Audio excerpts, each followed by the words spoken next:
I growing up in Lanzhou, a bustling provincial capital in northwest China, often called the crossroads of Asia. I was groomed from childhood to excel academically. My journey mirrors what many American students experience, being the valedictorian who aced AP courses, captained the robotics team, and eventually earned admission to China's equivalent of the Ivy League, the prestigious C9 League universities. Just like how American parents proudly display Harvard Mom bumper stickers, my family celebrated when I got into Shanghai Jiao Tong University, our version of MIT. But beneath the golden resume was a universal coming-of-age story. During freshman year, I rebelled against 2 decades of academic pressure.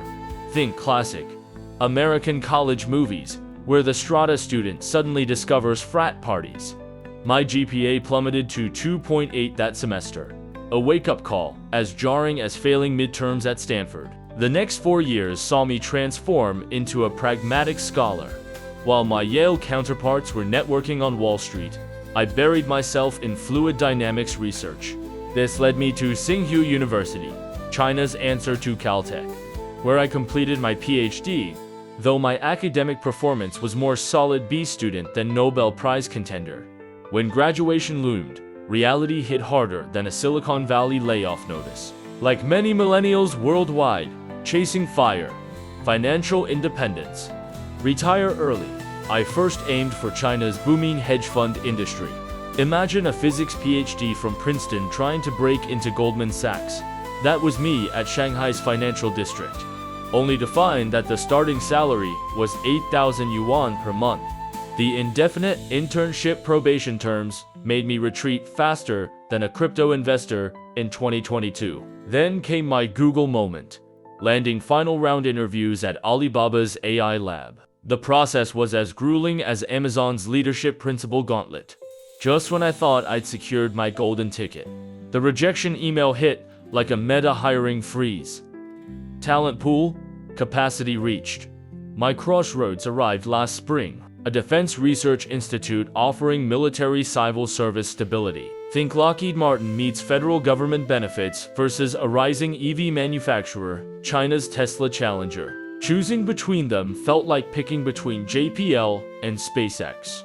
I gambled on the startup energy, moving to Shenzhen, where my monthly rent alone consumes 40% of salary, mirroring San Francisco's housing crisis. Now, as a battery R&D engineer, I'm living the classic Gen Z dilemma. Is this quiet quitting or meaningful work? My government-employed peers, imagine friends working at DMV or public schools, are settling down with mortgages and babies. Meanwhile, I'm debugging thermal runaway issues until midnight, surviving on bubble tea, wondering if this grind beats Northwestern Mutual's stable, boring path.